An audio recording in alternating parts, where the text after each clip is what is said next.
They couldn't move the old statue, but when the crane finally lifted it, the entire forest was suddenly sealed off and authorities rushed to the site. What was hidden beneath the stone had been kept secret for decades. Subscribe so you don't miss what happens next, and write in the comments which city you're watching from. The transfer came without ceremony, as most punishments in the company did. No shouting, no official reprimands, only a short notice pinned to the board in the cramped office trailer and a curt message from the dispatcher telling him to report to a remote sector by dawn. For years, he had worked the same stretches of forest, moving with the seasons and contracts, knowing the moods of his supervisors and the unwritten rules that governed survival in an industry where accidents were spoken of in whispers and the dead were remembered only in footnotes of safety reports. He had learned early that it was not the chainsaws or the falling trunks that ended careers, but the refusal to look away when something was wrong. The conflict on the previous site had not erupted in anger, but in silence. The slope had been unstable for weeks, a scar in the hillside where spring meltwater had undermined the roots. He had pointed it out more than once, not loudly, not with defiance, only with the stubborn clarity of someone who knew what it meant when a tree began to lean at the wrong angle. The supervisor had nodded, scribbled something meaningless in a notebook, then returned with a stack of forms that needed signatures. They were routine, he was told, confirmation that the corridor had been inspected, that the area was safe for the next stage of felling. He had held the pen in his fingers for a long time, feeling its cheap plastic bite into his skin, and in that pause he had seen the future split into two narrow paths. One led to an easy signature and the quiet continuation of work, the other to trouble that no one would thank him for. He had chosen the second path, leaving the paper blank and sliding it back across the table without a word. From that moment on, the place closed around him. Shifts were changed without warning. His name disappeared from the better rotations and small mistakes were suddenly magnified into written warnings. No one spoke openly about it, but the message was unmistakable. He was a problem, and problems were moved. So the transfer arrived, to a sector so remote that few in the company had ever worked there, a place that existed more in spreadsheets than in memory. The journey to the new site took almost a full day. The company truck rattled along old logging roads that twisted like scars through the wilderness, crossing makeshift bridges of rotting planks and steel beams bolted together by men who had not been paid to think about the future. Beyond the last cell tower, the signal bars faded into nothing, and even the radio began to hiss with static that drowned out voices. He watched the landscape change through the dusty windshield, the familiar mix of managed forest giving way to darker, denser growth that had not been cut in decades. There were signs of old activity everywhere if you knew how to look for them. A rusted length of cable half buried in moss, a line of stunted trees that marked the edge of a forgotten road, a rectangle of earth where nothing grew, as if the soil itself remembered a structure that had once stood there. When they finally reached the temporary base, it was little more than a clearing hacked from the forest. A row of aging trailers squatted on blocks, their windows clouded with grime, while a generator thumped in a corrugated shed, the sound echoing through the trees like a mechanical heartbeat. The men were unloading fuel drums and crates of spare parts, their movements efficient but weary, and the air carried the familiar mixture of diesel, resin, and damp wood that he had long ago come to associate with both livelihood and danger. The supervisor on site, a narrow-faced man with a permanently furrowed brow, barely looked up from his clipboard when he introduced himself. There was no handshake, only a nod and a brief outline of expectations. Deadlines were tight. The corridor for the new power line had to be cleared before the rains returned, and the company did not intend to miss another contract window. The others eyed him with mild curiosity, a newcomer with no story yet attached to his name, though he could sense the quick calculations behind their glances. Everyone in a crew like this tried to guess what kind of man had just arrived, whether he was a talker, a fighter, or one more body who would keep his head down and take whatever was handed to him. That first evening, he took a slow walk along the edge of the camp, letting the quiet settle around him. Without the constant background hum of civilization, the forest seemed to breathe, a low, collective sound of wind and branches and unseen water moving somewhere in the dark. He had known places like this before, sights that were officially ordinary but carried an unspoken weight, the sense that something had been erased too thoroughly. It was not mysticism that made him uneasy, only experience. The places people forgot were often the places they wanted to forget. The task itself was straightforward on paper. A new line of pylons would cut across the region, bringing electricity to a growing industrial complex miles away. His crew's job was to clear a corridor wide enough for construction and future maintenance, a linear wound through the forest that would be measured, mapped, and then quickly abandoned by those who had ordered it. According to the documents he was shown, the land had been unused for decades. No protected zones, no heritage sites, no reason for delay. Yet, even in those first hours, he noticed the little inconsistencies that did not make it into any report. The ground was too compacted in places, the vegetation too uniform in patterns that suggested old foundations. Here and there, he saw marks on tree trunks that were not the usual blaze of modern surveyors, but something older. A different system of angles and cuts that spoke of people who had worked here long before. The first days were filled with the rhythm of labor. Chainsaws roared from dawn until the light began to fade. Trunks were dragged aside by winches, and the corridor slowly emerged as a scar through the undergrowth. The supervisor pushed them hard, insisting on speed over caution, and the men complied because the alternative was always worse. He worked without complaint, letting his hands remember their tasks even as his eyes catalogued the terrain. The more he looked, the more certain he became that the maps were lying. Not deliberately, perhaps, but through omission. Someone had cleaned this place of its history, leaving only traces that only those who spent their lives in forests would recognize. There was a moment late on the third day when the corridor began to narrow unexpectedly. The trees were standing in an oddly regular formation, their spacing too even, the ground between them strangely clear of the usual debris. He slowed his pace, letting the others surge ahead, and knelt to brush aside a layer of leaves.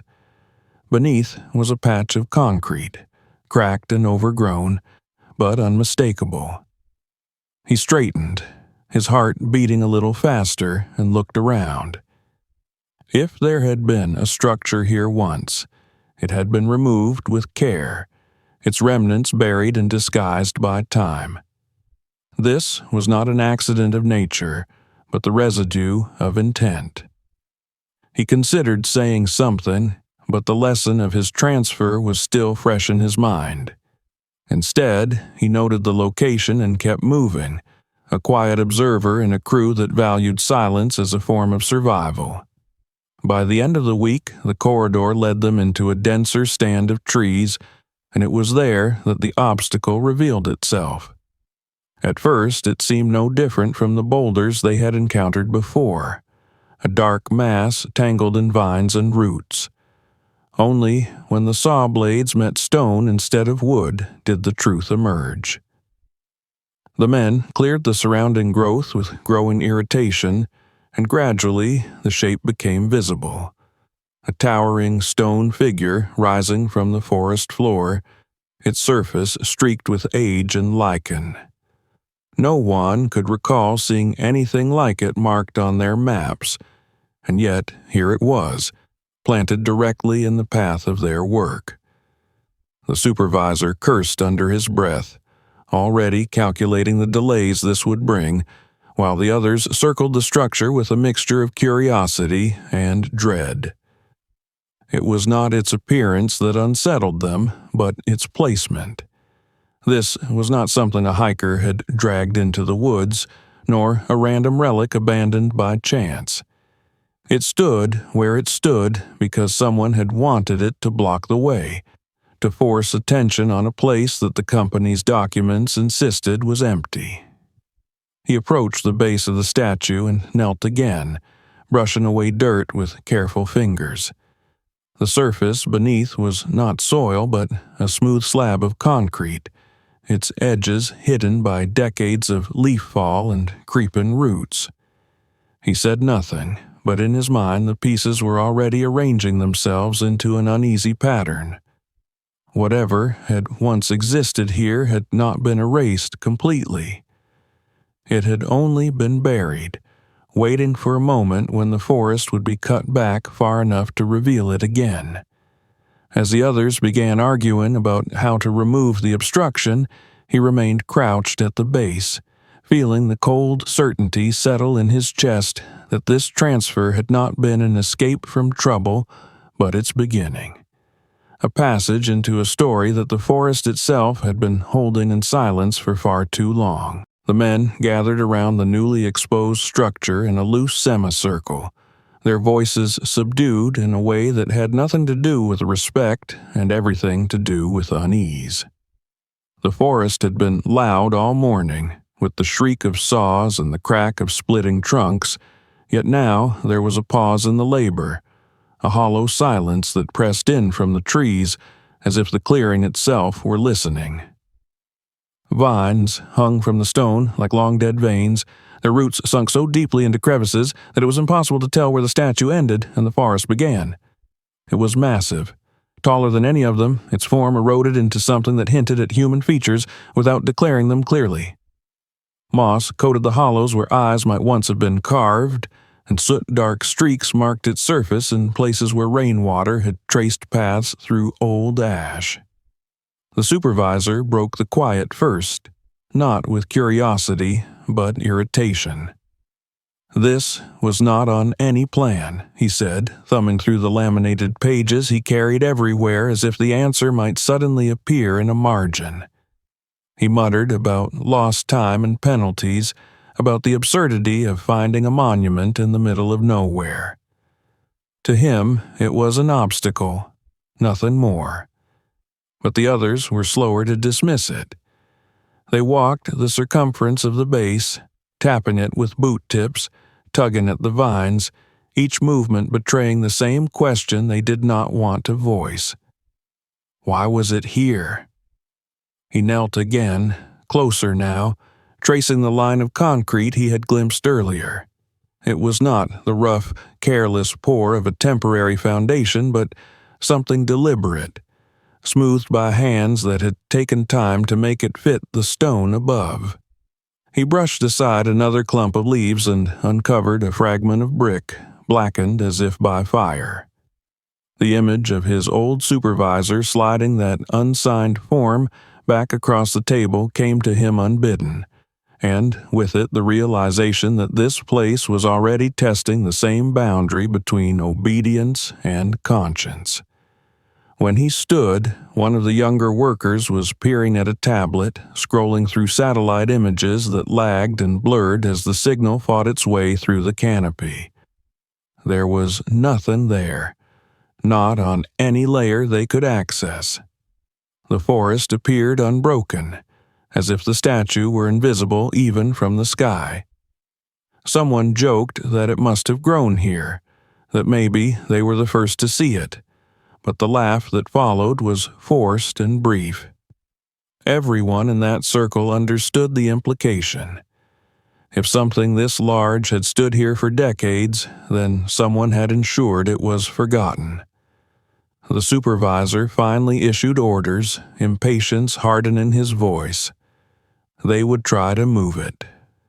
The power line corridor could not bend around every curiosity, and the company had no budget for archaeological surprises. A few men began uncoiling cables, while others fetched the portable winch from the truck, all the while casting glances back at the statue as though it might respond to their preparations. As they worked, he moved around the base with deliberate slowness, cataloging what the others were too hurried to notice. The soot stains on the stone were not random but clustered on one side, suggesting a source of heat nearby at some point in the past. The concrete platform beneath the statue had edges that disappeared under the soil in straight lines, forming a shape too geometric to be natural. At one corner, he uncovered a sliver of metal, thin and corroded, that might once have been a part of a fitting or a hinge. He said nothing yet, but each detail tightened the sense of wrongness that had settled in his gut. The crew wrapped the first cable around the statue and anchored the other end to a tree that had survived a century of storms. The winch groaned as they applied tension, its motor whining like an animal in pain. Dirt shifted, leaves rustled, but the statue remained unmoved, an island of stubborn mass in a sea of effort.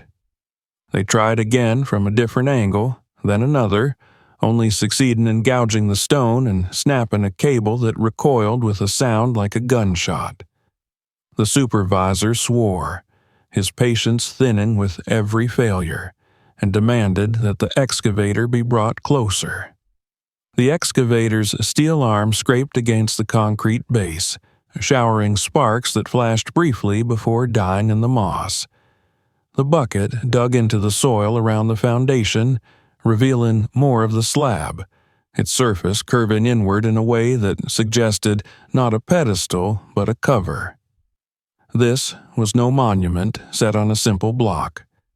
It was something heavier, something designed to stay in place. The men exchanged uneasy looks.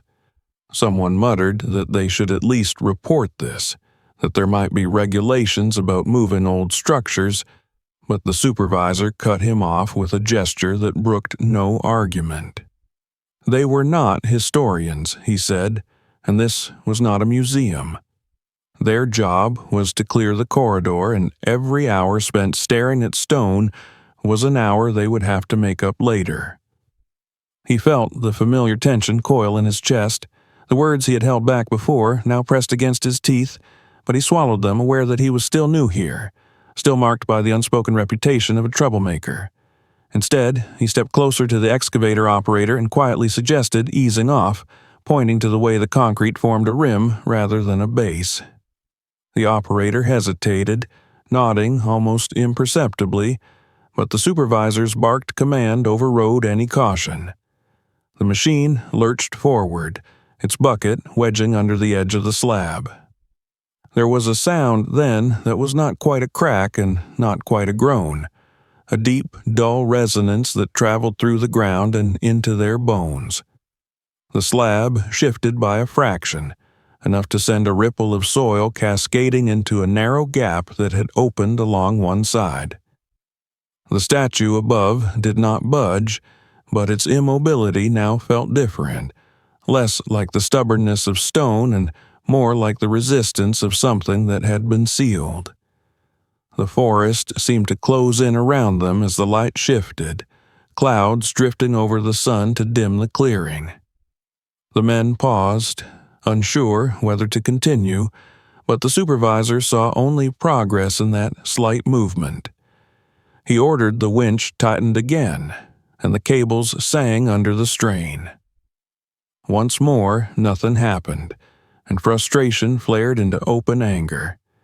He paced around the statue, kicking at clods of earth, railing against delays and hidden obstacles, his words spilling out in a stream of blame that sought a target. It was in the midst of this that he noticed the concrete fragments scattered in a rough semicircle around the base. They were too uniform to be rubble, too carefully shaped. He picked one up, feeling its weight, and for a moment he imagined hands, long gone, fitting these pieces together with the same mixture of haste and secrecy that now defined their attempt to tear it apart. He set the fragment back down and caught the eye of one of the older workers, a man who had been in the forest since before he could remember. The man shook his head almost imperceptibly, a warning that needed no words. By late afternoon, it was clear that brute force alone would not solve the problem. The cables lay in snarled heaps, the excavator idled uselessly, and the statue remained where it had always been, a mute challenge. The supervisor made a call on his phone, walking away from the group until he was little more than a shape among the trees, gesturing wildly as he spoke. When he returned, his face was set in lines that suggested both defeat and resolve. A crane would be brought in, he announced, a heavy one, capable of lifting the entire structure clear if necessary. There was a collective exhale at the prospect of such a machine, as if the mere idea of overwhelming force promised to restore order to the situation. Yet he felt no such relief. A crane meant exposure, not just of the statue, but of whatever lay beneath it, and something in him knew that the company would not welcome what might be found. As the crew dispersed to finish the day's remaining tasks, he lingered by the base, running his fingers along the edge of the concrete until the cold seeped into his skin. The light was fading fast when he finally turned back toward camp, the silhouette of the statue receding into shadow behind him. He could not shake the image of the hidden lines beneath the soil, the straight edges and buried corners that marked the place as something built, not grown. Whatever story the forest had been telling him since his arrival was converging here, at this immovable point in the corridor, and he understood that the transfer that had brought him to this forgotten place was no accident of bureaucracy. It was a collision of paths, his own stubborn refusal to look away meeting a secret that had waited patiently for someone like him to arrive. The promise of the crane hovered over the camp like a distant thunderhead, a solution postponed just long enough to allow impatience to fester. The supervisor did not wait for morning to renew the assault on the statue. He ordered the men back at first light, determined to make one more round of attempts with the tools they already had, as though persistence alone could rewrite the laws of physics. The forest woke reluctantly around them, mist clinging to the undergrowth, the smell of damp earth heavy in the air, and by the time the engines of the winches were running again, the birds had retreated deeper into the canopy. They wrapped fresh cables around the statue, threading them through the few exposed grooves in the stone, anchoring the other ends to trees that groaned under the sudden strain. The sound of metal under tension cut through the quiet, a thin, screaming note that made several of the men wince. He watched the lines, noting the way they angled downward, the way the concrete rim beneath the statue did not shift even when the cables were taut enough to vibrate. The first pull ended in the same anticlimax as the day before. The ground trembled, leaves shook loose from branches, but the statue did not yield. The supervisor called for a second attempt, this time with a different orientation, convinced that they had simply chosen the wrong vector. The men complied, though the earlier bravado had faded into something closer to resignation. The winch strained again, its motor climbing into a shrill pitch that made his teeth ache. And then there was a sharp crack as one of the cables snapped. It recoiled with terrifying speed, slicing through the air and burying itself in a tree trunk with a thud that echoed through the clearing. For a moment, no one moved. The danger had been real, and they all knew it. A step to the left or right, and the cable would have found flesh instead of wood. He felt anger stir beneath his composure, not at the machine or the stubbornness of the stone, but at the refusal to acknowledge what was unfolding before them. The concrete base was not an obstacle to be bullied into submission. It was a boundary, a lid, something that had been placed there to remain. He opened his mouth to speak, then closed it again as the supervisor barked orders to reset the equipment, his voice louder now, tinged with the edge of fear that often masqueraded as authority. The excavator was brought closer, its treads chewing into the soil, the operator maneuvering with the care of someone who understood the limits of his machine even as he was being pushed to exceed them. The bucket scraped against the concrete, dislodging chunks that fell into the growing trench around the base. Dust rose in a fine cloud that caught in his throat, and he tasted old cement, dry and bitter, as if the air itself were protesting the intrusion. As more of the slab was exposed, its shape became clearer. This was not a simple platform poured to support a decorative object. It curved inward at the edges, forming a shallow basin whose perimeter was reinforced with lengths of rebar bent and tied by hand. He crouched to examine it, while the others argued about leverage points, running his fingers along the rough seam where concrete met soil. It was colder here, the ground holding a chill that did not match the mild air above. He imagined an empty space beneath, sealed and forgotten, and a sense of unease settled in his chest. The supervisor, growing increasingly frustrated, ordered the excavator to try prying from below. The bucket slipped under the lip of the slab and levered upward, and for a moment the machine seemed to succeed. The slab lifted a fraction, enough for him to see darkness beyond the gap, but then the weight of the statue above forced it back into place with a dull thump that reverberated through the ground. A shudder ran through the crew, a shared recognition that they were not merely fighting stone, but something more substantial. The mood in the clearing soured.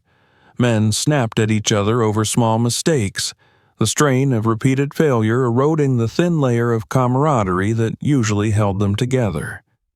Someone suggested skirting the statue, rerouting the corridor around it, but the supervisor dismissed the idea with a wave of his hand.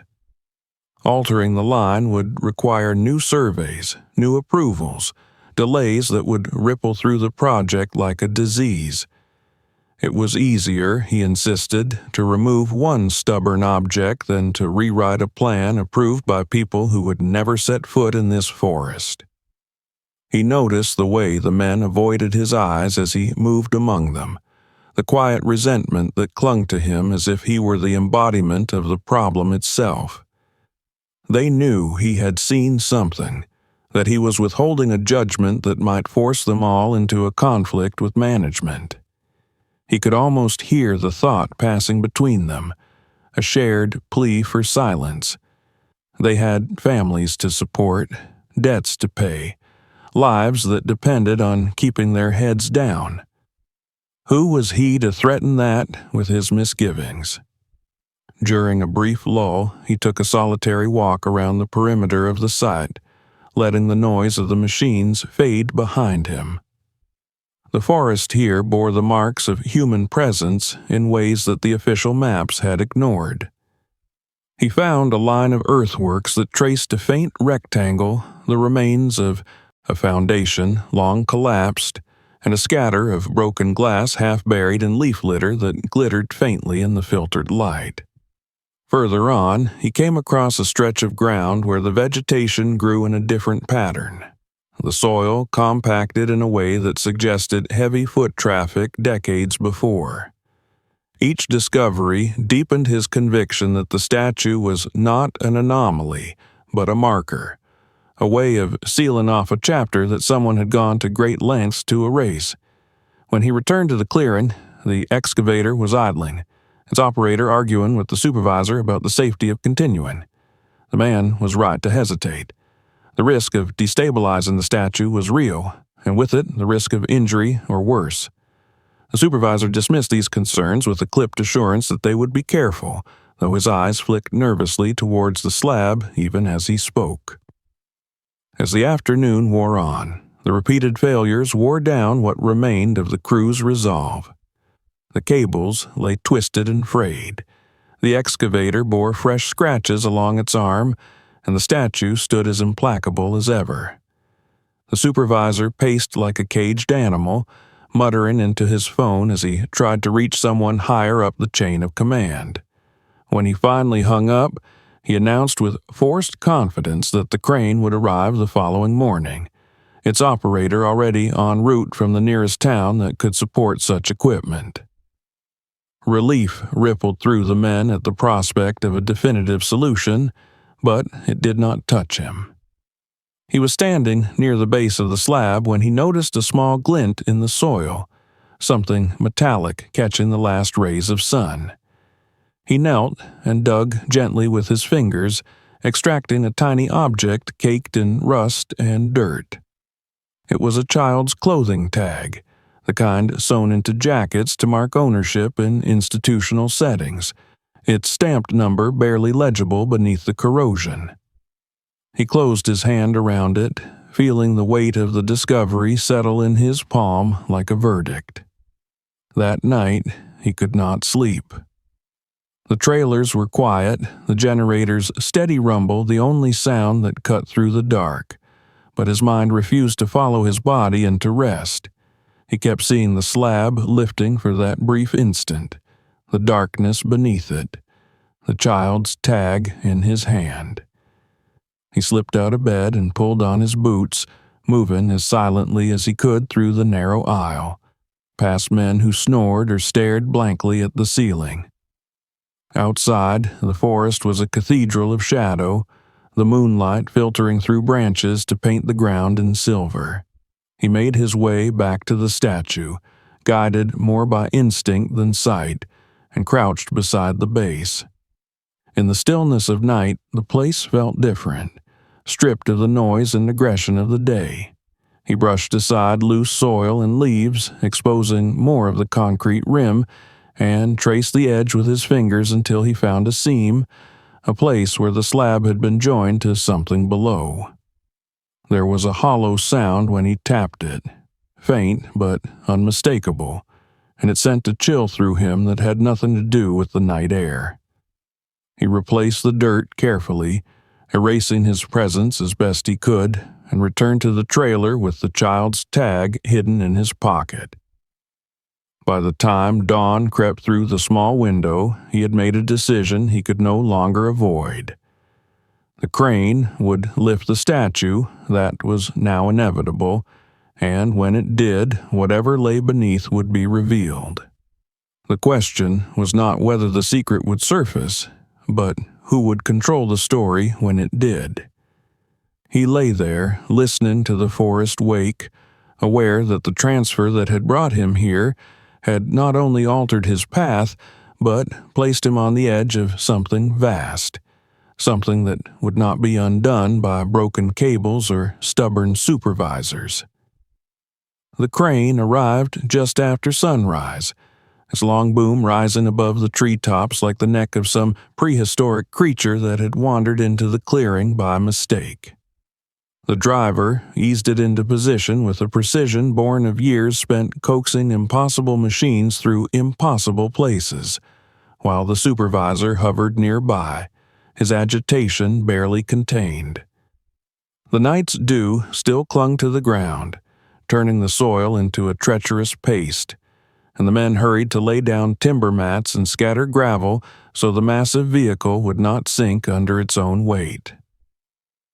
He stood apart from the others, the child's rusted tag warm in his pocket despite the morning chill. The decision he had made in the dark had hardened into resolve, though he did not yet know what form it would take. All he knew was that the moment the statue left the earth, the story would belong to whoever had the courage to tell it first. The preparations took longer than the supervisor liked. The crane operator insisted on checking every chain and shackle twice, explaining in patient tones that lifting a structure of unknown weight without proper balance was an invitation to disaster. The statue was more than a simple block of stone. Its mass was uneven, eroded in places, overgrown in others, and it sat on a base whose true dimensions no one could yet see. The men circled it like surgeons preparing for a risky operation, clearing away vines, brushing off decades of grime to find solid points where the lifting slings could be anchored. As the chains were threaded beneath the stone, he felt the air change, a subtle tightening that passed through the crew. The forest had never seemed so quiet, the birds holding back their morning chorus as if in anticipation. The supervisor barked instructions that grew sharper with every minute, his need to regain control of the schedule overwhelming any lingering caution. When the crane operator finally gave a nod, the men stepped back, forming a wide ring around the statue. The winch on the crane engaged with a deep mechanical hum, the chains drawing taut until they sang. For a heartbeat, nothing happened. And then, slowly, with a reluctance that seemed almost human, the statue lifted. There was no dramatic lurch, no cascade of debris, only a steady rise that peeled it away from the concrete rim it had hidden for so long. Soil crumbled from its underside, falling in soft patters that sounded too loud in the stillness. He leaned forward despite himself, eyes fixed on the gap widening between stone and ground. Beneath the statue lay a shape that was not random, not the irregular depression of natural settling, but the clean outline of a rectangular cavity. The concrete slab that had once sealed it was fractured and incomplete, as though someone had hurried to cover something and time had finished the job of undoing their haste. As the statue climbed higher, the cavity was revealed in full. It was shallow but deliberate, its walls smoothed by hand, its floor littered with objects that seemed at first like nothing more than debris. Then his mind caught up to what his eyes were seeing, and the world narrowed to a single, unbearable clarity. There were shoes there, small ones, dozens of them, arranged not in any pattern but clustered together as if they had been tossed in haste. Some were little more than scraps of leather and cloth, but others were intact enough to show their bright colors beneath the dirt, a mute testament to the children who had worn them. The murmur that rose from the crew was not a word but a collective intake of breath, a sound born of shock rather than speech. One man swore softly, another turned away, and someone near the back laughed once, sharply, as if his body did not yet know how to process what it had seen. The crane operator froze, holding the statue suspended in midair, his eyes wide as he stared down at the pit. The supervisor was the first to find his voice, though it was not the voice of a man confronting a tragedy, but of one facing an inconvenience. He stepped closer to the edge of the cavity, peering down as if trying to determine whether the mess could be categorized and dismissed. He said something about old belongings, about the possibility of this being a forgotten dumping spot, but his words were swallowed by the reality unfolding before them. He moved closer as well, careful not to jostle the men who had drifted forward in a daze. The shoes were not the only items. He saw scraps of clothing with numbers sewn into the fabric, the remnants of uniforms perhaps, and among them thin plastic tags bearing names and dates. Papers lay curled and yellowed in the damp, some stamped with seals so faded they were barely visible, others scrawled with lists that seemed endless when he began to read them. The supervisor's composure cracked then, though not in the way he had hoped. He snapped orders with a desperation that bordered on panic, telling the crane operator to set the statue down, to cover the hole, to get the men back to work. He spoke of delays, of paperwork, of the company's liability, as if these were shields strong enough to deflect the weight of what lay at their feet. It was in that moment that he pulled out his phone, the movement instinctive, his hands acting before his mind could catch up. He took photographs of the cavity, of the shoes, of the tags, of the list that fluttered in the slight breeze stirred by the crane's boom. He knew he should be careful, that there were eyes on him now, but the urgency of the act drowned out all caution. This was the proof that would prevent the story from being buried again. A hand closed around his arm, rough and insistent, and he turned to find the supervisor's face inches from his own, flushed with anger. He was told to put the phone away, to remember where he was and who paid his wages, but the words slid past him, their meaning dulled by the roar in his ears. Around them the men were arguing, voices overlapping in a jumble of fear and disbelief. One of them bent down to pick up a small jacket, only to recoil as if burned, dropping it back into the pit. The supervisor made a show of regaining control, calling for shovels, insisting that the cavity be filled and the statue replaced as quickly as possible. He spoke of safety, of the risk of leaving such a hole exposed, and though the justification rang hollow, it carried the weight of authority that had kept the crew in line for years. A few men hesitated, torn between obedience and revulsion, but habit is a powerful force, and they began to move as instructed. He slipped away from the center of the chaos, retreating to the edge of the clearing where the trees closed in once more. His hands were shaking now, the adrenaline of the moment coursing through him, but he forced himself to keep moving, to find a place where he could think.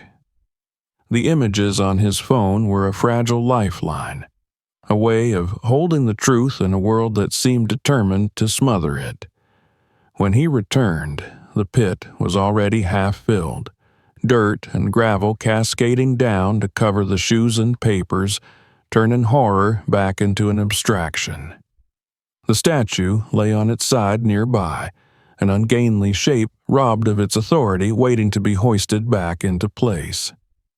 The men avoided his gaze, their faces set in lines of shame and relief, the latter born of the knowledge that the unbearable sight was being erased. He stood there until the last shovel of earth fell into the cavity, until the crane lifted the statue once more and lowered it over the makeshift grave, sealing it with the same brutal efficiency that had hidden it for decades. The forest seemed to exhale as the stone settled into place, its presence once again a mute barrier in the corridor. The supervisor clapped his hands together and announced a break, his voice overly bright, his eyes darting as if expecting the trees themselves to accuse him. As the men drifted away to eat and smoke and avoid thinking, he remained by the base of the statue, staring at the place where the truth had vanished beneath layers of soil and authority. The child's tag burned against his thigh, a reminder that the pit was not empty, that what had been uncovered could not be undone simply by covering it again. He knew then that the story had not ended with the lift. It had only begun, and the weight of it would follow him long after the crane's engine fell silent and the forest reclaimed its uneasy calm. The forest returned to its routines with unsettling speed. By the time the men had finished their break, the pit beneath the statue had been smothered beneath fresh earth, tamped down and leveled until it blended with the surrounding soil. The statue itself stood upright once more, its chains removed, its stone skin streaked with new scratches where the slings had bitten into it. Anyone arriving later would see nothing out of the ordinary, just another forgotten monument in a forgotten place. That was, after all, the intention. He did not join the others when they resumed work along the corridor, Instead, he lingered near the base of the statue under the pretense of checking equipment, his mind too loud to allow him to pretend that what he had seen was merely an inconvenience. The phone in his pocket felt heavier than it had that morning, the photographs within it not simply images, but a responsibility he could no longer set down. Each time he closed his eyes, he saw the small shoes clustered together like abandoned birds' nests, the numbers stitched into clothing that had been worn by bodies now erased from any ledger that mattered. The supervisor watched him from a distance, suspicion written into every line of his posture. Orders were relayed through intermediaries rather than directly, as though even proximity were now a liability. By late afternoon, the message was unmistakable. He was to be kept busy, away from the statue, away from any chance to revisit the cavity that no longer existed. The corridor pushed forward, chainsaws carving a path that ignored the stone sentinel entirely, as if by refusing to acknowledge it they could make it irrelevant. That night, when the generators hummed low and the trailers settled into a chorus of muffled sleep, he lay awake with his phone balanced on his chest, the screen dark but expectant. The child's rusted tag lay on the narrow shelf above his bunk, the stamped number barely legible under the dim light. He took it down and turned it over in his fingers, feeling the rough edges where corrosion had eaten into the metal. Someone had once sewn that tag into a jacket, believing perhaps that it would keep a child from being lost. The bitter irony of that faith made his throat tighten. He unlocked the phone and scrolled through the images he had captured in the chaos of the morning. The first few were blurred, his hands unsteady, but soon the details sharpened. Rows of shoes, some with laces still tied, others collapsed in on themselves. The edges of paper lists, names marching down the page in neat columns interrupted by red marks that crossed some of them out. He zoomed in, reading slowly, letting each letter form in his mind. There were patterns here, he realized, the same surnames appearing again and again across different pages, dates clustered within a narrow span of years. Some entries bore notes in the margins, words like transferred, unfit, no data, their bureaucratic coldness made obscene by the context. He copied the names into a notebook he kept for measurements and site notes, careful to disguise the nature of the entries among figures and sketches of terrain. If the phone were taken from him, he wanted the information to survive somewhere else. The act of writing steadied him, turning shock into a kind of grim focus. He had spent his childhood in places where children were counted and recounted like inventory, where identity was reduced to a line on a form that could be altered or erased with the stroke of a pen. Seeing those same marks here, on lists buried beneath a statue, felt like the closing of a terrible circle. In the days that followed, pressure from above intensified. The supervisor began to refer to the discovery only as a distraction, a misunderstanding that had been resolved. He made a show of efficiency, ensuring that progress along the corridor was documented in photographs and daily reports that left no room for anomalies. The men complied with varying degrees of enthusiasm, some grateful for the return to routine, others quieter than before, their eyes haunted by what they had glimpsed. He tried to raise the subject in small ways, asking if anyone else had noticed the numbers on the clothing, the stamps on the papers, but his questions met with evasion.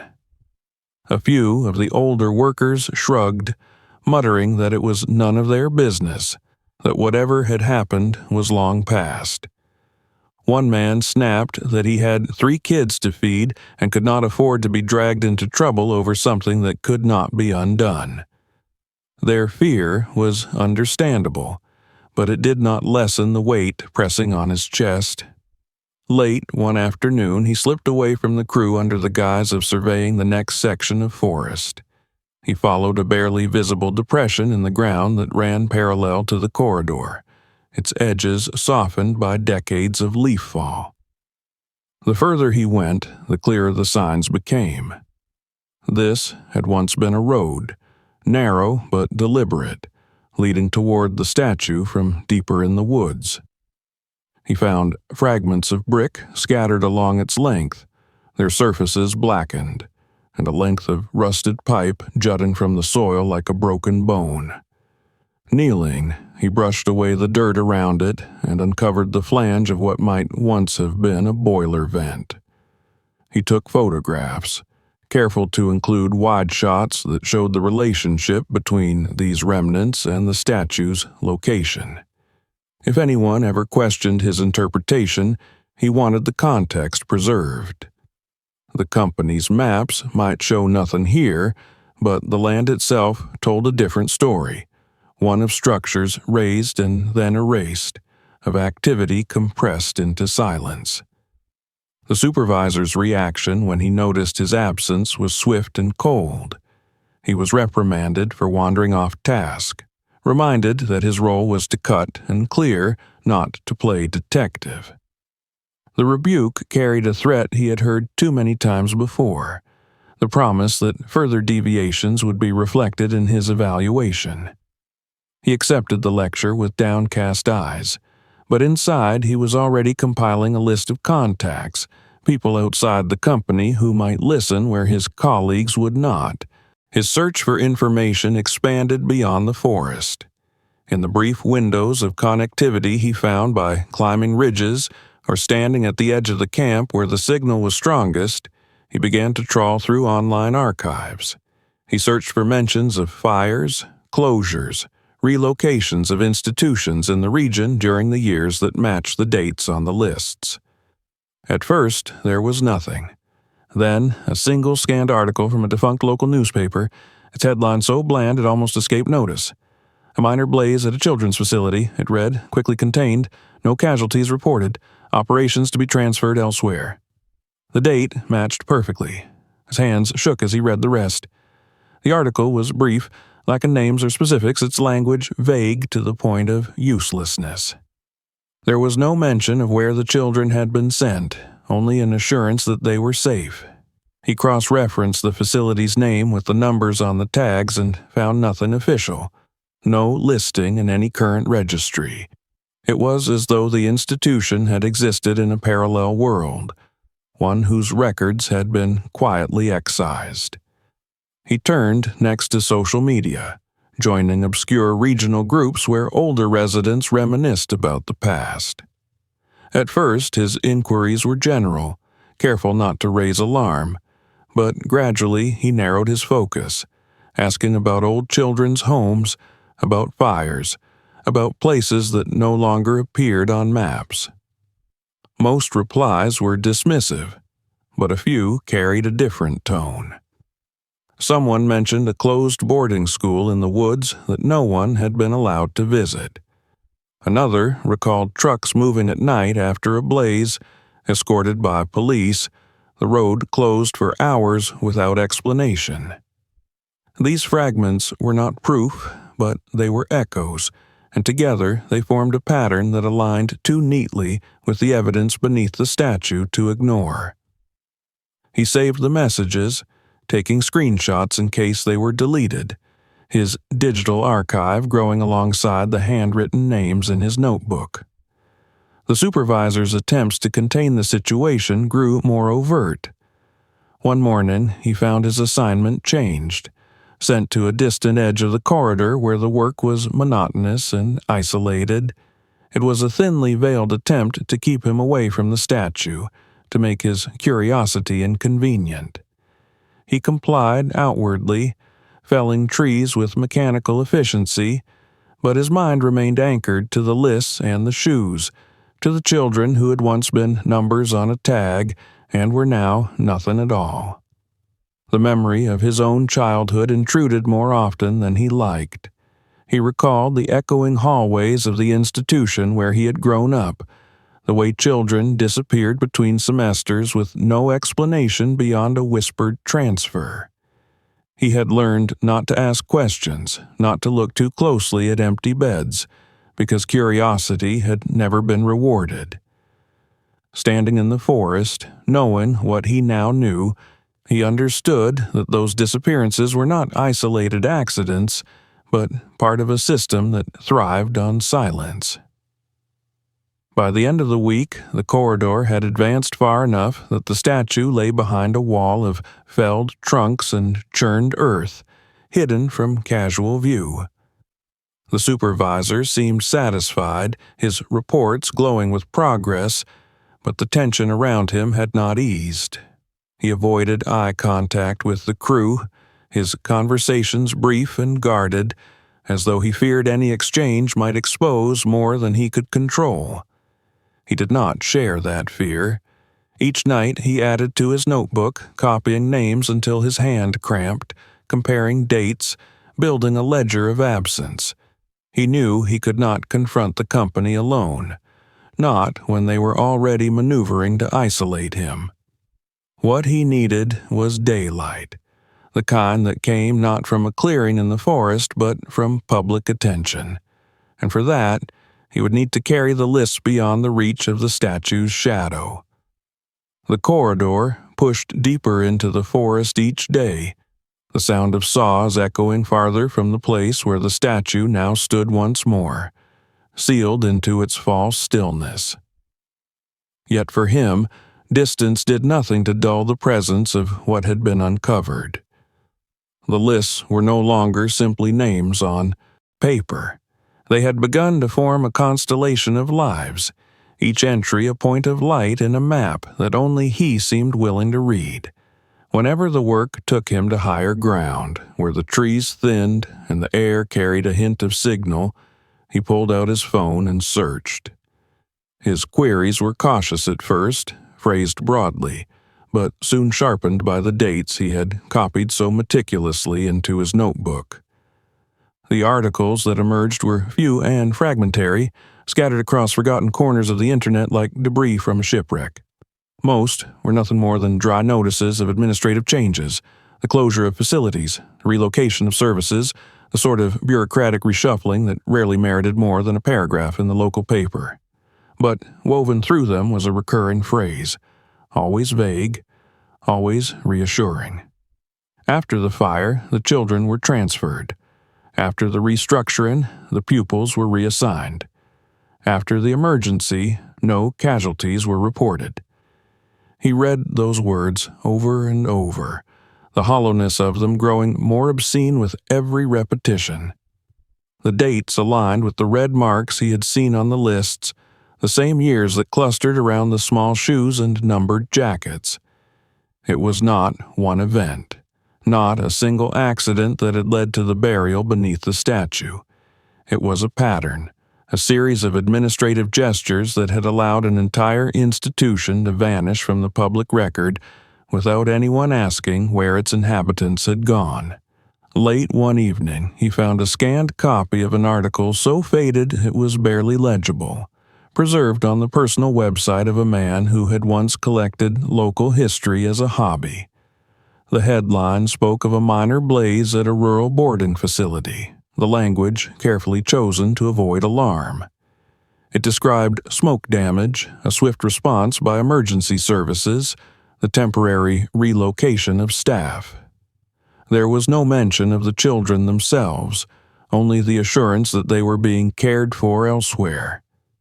He stared at the screen, imagining the author typing those words with the same distance that the supervisor had shown when ordering the pit filled, reducing a human calamity to a paragraph that could be filed and forgotten. He turned to social networks next, joining obscure regional groups where the past was not yet entirely buried beneath algorithms and advertising. He posted questions under a pseudonym, careful to avoid specifics that might attract unwanted attention, asking about old schools in the forest, about places that had closed suddenly in the late 80s and early 90s. The responses trickled in slowly, but when they came, they carried the weight of memory. One woman recalled a cousin who had worked at a children's home in the woods, a place surrounded by fences and patrolled by guards, where visitors were discouraged and cameras forbidden. Another spoke of a night when the road had been blocked by police vehicles, lights flashing silently in the dark as trucks rumbled past toward the highway. Each fragment added to the shape taking form in his mind. He began to sketch it out in his notebook, not as a map, but as a narrative, linking the remnants he had found in the forest with the accounts of those who had lived nearby. There was a logic to it, grim and methodical. Children without documentation were gathered into a facility that existed in a gray zone of oversight, its purpose obscured even to those who worked there. When something went wrong, whether through neglect, malice, or sheer indifference, the institution was erased rather than reformed.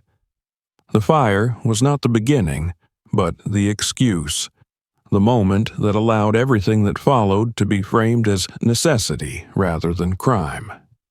His own memories sharpened the edges of this reconstruction.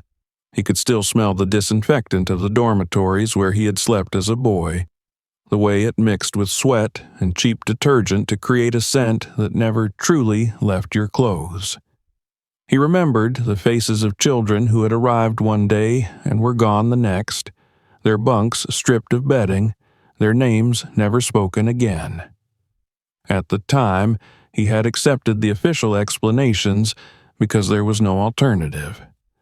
Now, standing in the forest where shoes lay buried beneath a statue, he understood that those disappearances were not isolated events, but part of a larger, quieter catastrophe. The terrain itself began to reveal more to him as he learned how to read it.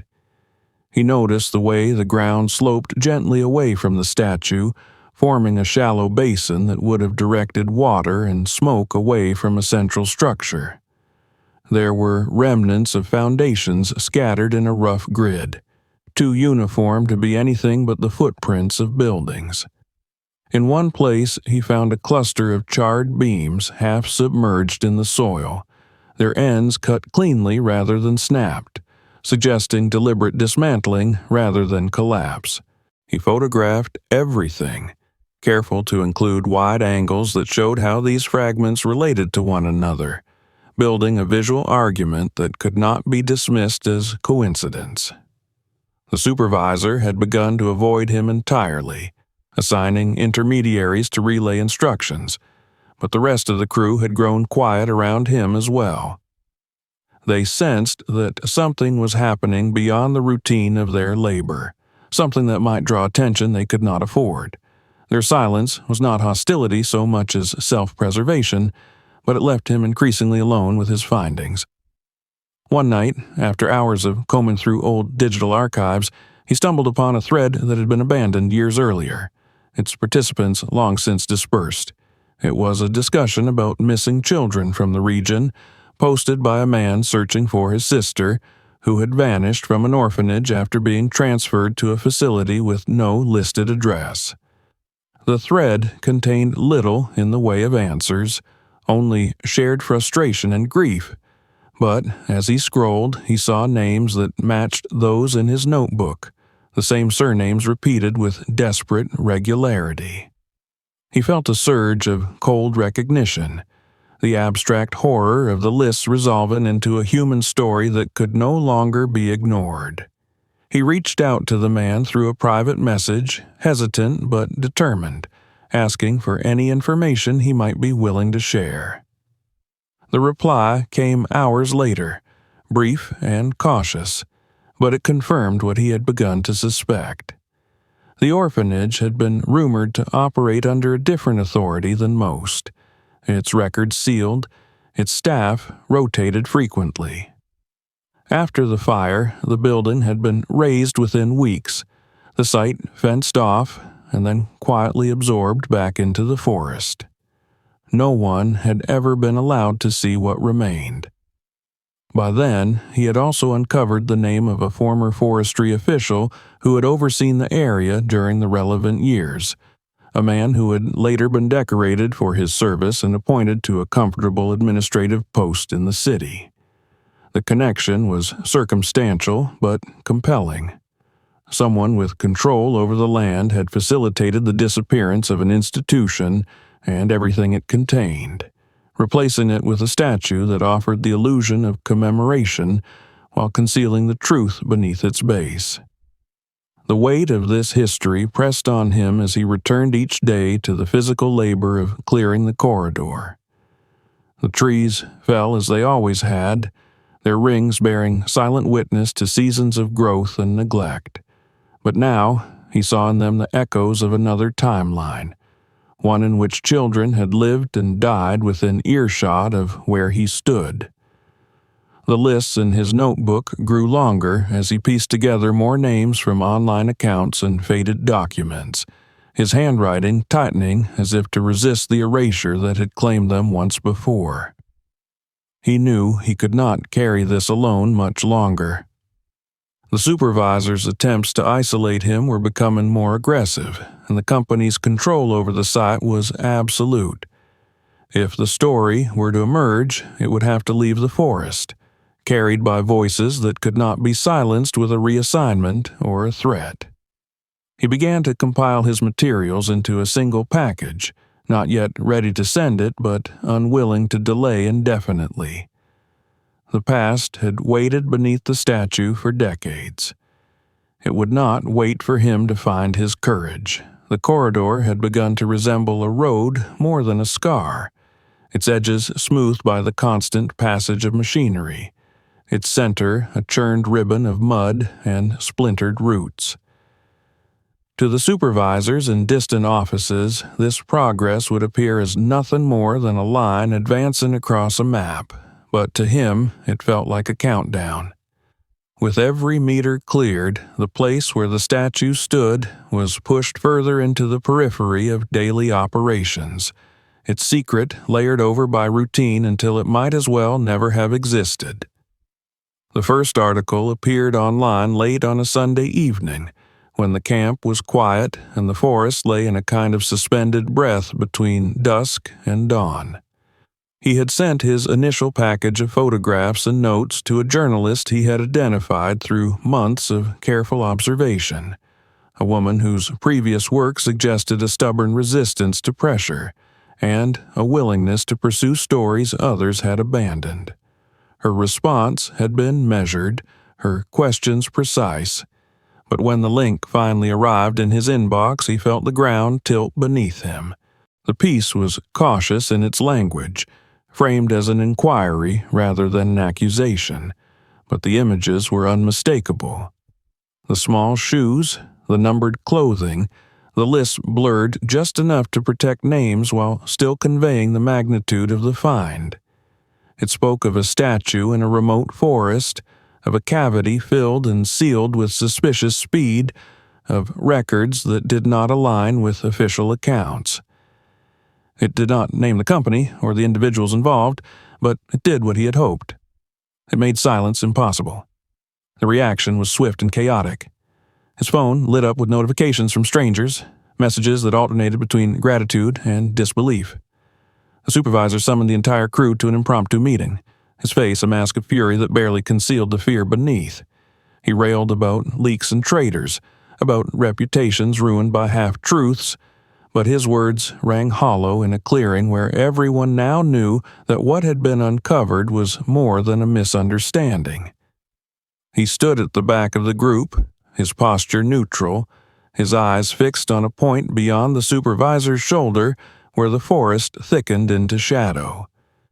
He had expected anger, had even braced himself for physical confrontation, but what unsettled him more was the pleading note that crept into the tirade. The supervisor spoke of families and mortgages, of the fragility of their livelihoods, as if invoking these shared vulnerabilities might compel him to retreat into the collective instinct to protect one's own at any cost. That instinct was powerful, and it did not belong solely to those in authority. One of the men cornered him later, his voice low and urgent, asking whether he understood what he was risking, not just for himself, but for all of them. He did not answer because there was no response that could bridge the gulf between fear and conscience. He had already chosen his side the moment he lifted his phone over the pit beneath the statue. The company moved quickly to contain the damage. An official memo circulated declaring that the find had been misrepresented, that internal reviews had found nothing of concern, that operations would continue without interruption. Trucks arrived under cover of darkness, bearing fresh loads of soil, and work crews were reassigned to the statue's location with orders to restore the site to its previous condition. The message was clear. They intended to bury the story as thoroughly as they had buried the shoes. He knew he had little time left to act. The journalist had asked for more, for corroboration, for names, and he had begun to compile everything he had gathered into a single encrypted archive. The photographs, the copied lists, the screenshots of conversations with local residents, the scans of old articles, the maps he had drawn by hand to show how the remnants in the forest fit together. It was a precarious bundle of truth, easily destroyed if he were careless. The pressure intensified from all sides. He was called into the supervisor's trailer and offered a compromise that was barely disguised as a threat.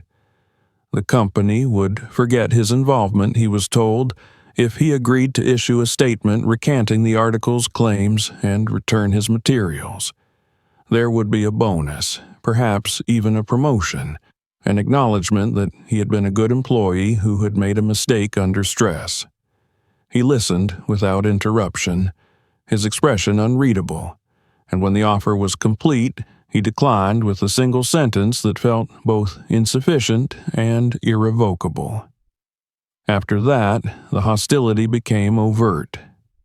He was assigned the most grueling tasks, the kind designed to exhaust rather than to produce, and when he asked for clarification, he was met with bureaucratic indifference. His name was removed from rotation list, his access to shared equipment restricted. Small humiliations piled atop one another in a pattern he recognized from his childhood. It was the same method institutions used to discipline the inconvenient, eroding resolve through attrition rather than confrontation. Yet, he was not entirely alone. One of the older workers approached him during a break, his face lined with a weariness that suggested decades of compromise. He spoke haltingly, as if unused to admitting vulnerability, and told him about a niece who had vanished into the foster system years earlier, her trail ending in a facility that no longer existed. He could not prove that the girl was among the names on the lists, but the possibility had haunted him ever since the article appeared. He did not offer his name or any concrete help, only a quiet acknowledgement that the story mattered. The next piece was more direct. The journalist had tracked down former residents of the region, had begun to assemble a picture that mirrored his own findings.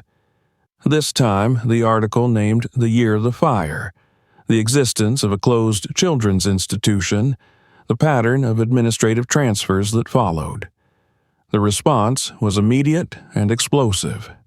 Local news outlets picked up the story, then national ones, each adding its own layer of scrutiny and speculation. Comment sections filled with people searching for lost siblings, for answers that had been denied them for decades. The company's attempt to reclaim control over the narrative grew desperate. Lawyers sent cease and desist letters, executives issued statements of concern, and an internal investigation was announced with great fanfare. On the ground, however, the reality was unchanged. The statue still stood, the pit still filled, the list still buried beneath stone and silence. He felt the familiar surge of anger at this disparity, the knowledge that without external pressure the system would absorb the shock and continue as it always had. He made copies of his archive and sent them to multiple contacts, spreading the risk as widely as he could. He slept poorly, expecting each night to be his last in the camp. But when dawn came, it was not to dismissal or arrest, but to the arrival of vehicles bearing official insignia.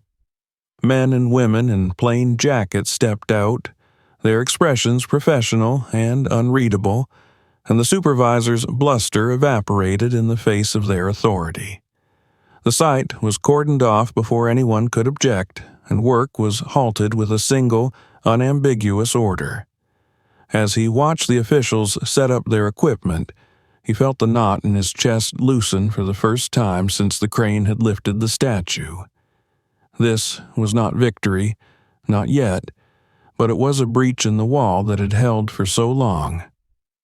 The choice he had made, costly and isolating though it had been, had carried the truth out of the forest and into the light where it could no longer be ignored. The forest that had absorbed so much silence over the years did not recognize authority, yet it yielded to it all the same. Within hours of the official's arrival, bright tape cut through the greens and browns of the clearing, cordoning off the place where the statue stood as though it were a wound that could be contained by color alone. The generators were shut down, the saws left hanging from shoulders like useless ornaments, and the men who had carved the corridor through the trees found themselves standing idle, uncertain whether to feel relieved or exposed. He watched from the edge of the camp as the investigators unpacked their equipment with a deliberateness that contrasted sharply with the hurried brutality of the company's previous actions. They measured, photographed, and marked, their voices low and professional, as if they were afraid to disturb something that had waited so long to be seen. The supervisor attempted to insert himself into the process, hovering at the boundary of the tape with a forced smile, but he was gently and firmly directed away. For the first time since his arrival, the site no longer belonged to the company. When the statue was lifted again, it was with none of the impatience that had accompanied the crane's earlier work. The machine that raised it now moved at a glacial pace, its operator guided by instructions relayed through headsets, every inch of ascent documented. As the stone cleared the ground, the cavity beneath was revealed once more, the soil that had been hastily poured into it spilling away to expose the outlines of what lay beneath.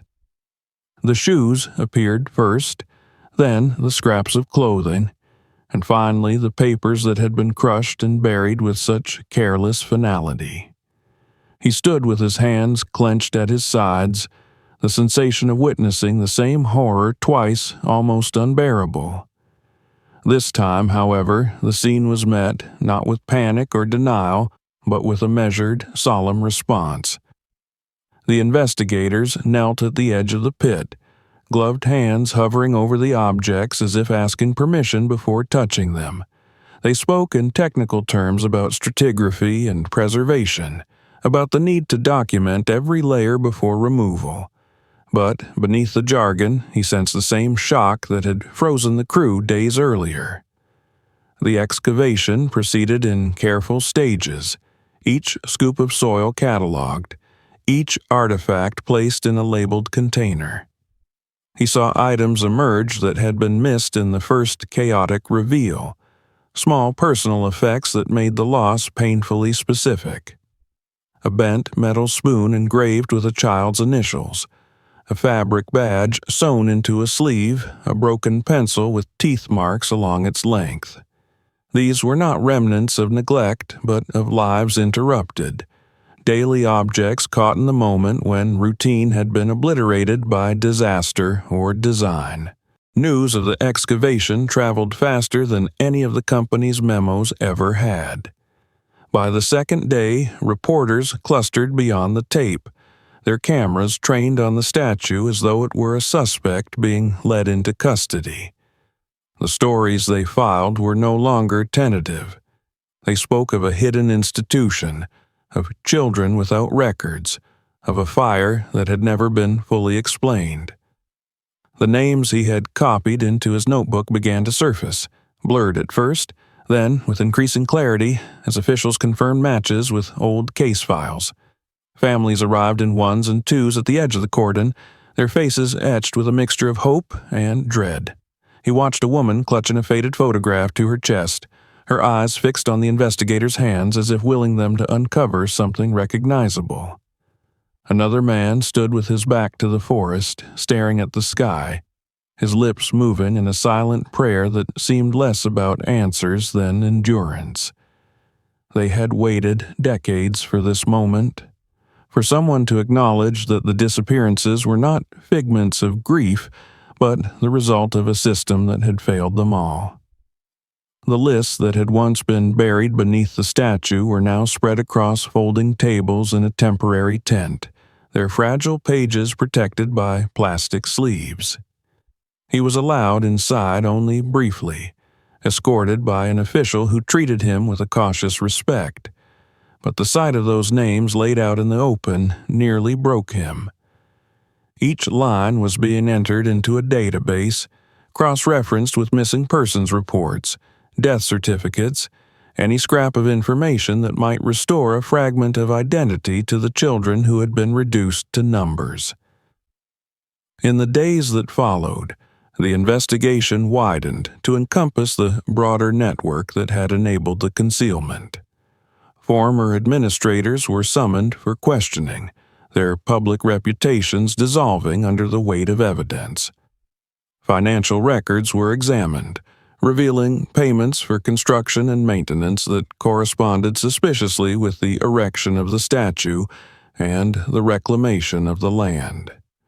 The narrative that emerged was not of a single villain, but of a chain of complicity, each link justified by the one before it until the truth was buried beneath layers of convenience. He found himself called upon more often than he had expected, asked to clarify details of the discovery, to point out features of the terrain that supported the reconstruction of events. Each interview took a toll, reopening wounds he had only just begun to acknowledge, but he answered with the same stubborn clarity that had defined his refusal to sign that first false report. He had not sought this role, yet he accepted it because the alternative was to retreat into the anonymity that had allowed the crime to persist. As the story spread, more relatives came forward, their accounts forming a chorus of loss that no amount of official reassurance could quiet. Some were angry, others numb, but all shared the same need to attach a face to a name, to anchor decades of uncertainty in something solid. The investigators worked methodically, matching genetic samples where possible, piecing together timelines that stretched back to the years when the forest had still echoed with children's voices. The statue itself was removed from the site and transported to a storage facility pending further examination. Stripped of its context, it appeared almost pathetic, a hulking stone shell whose purpose had been to deceive. In its absence, the cavity beneath was no longer a secret but a focal point, a place where memory could no longer be denied. Plans were discussed to convert the area into a protected zone, a memorial that would speak honestly about what had occurred rather than cloaking it in vague symbolism. When he finally left the camp, his belongings reduced to what he could carry in a single duffel, he did so without regret.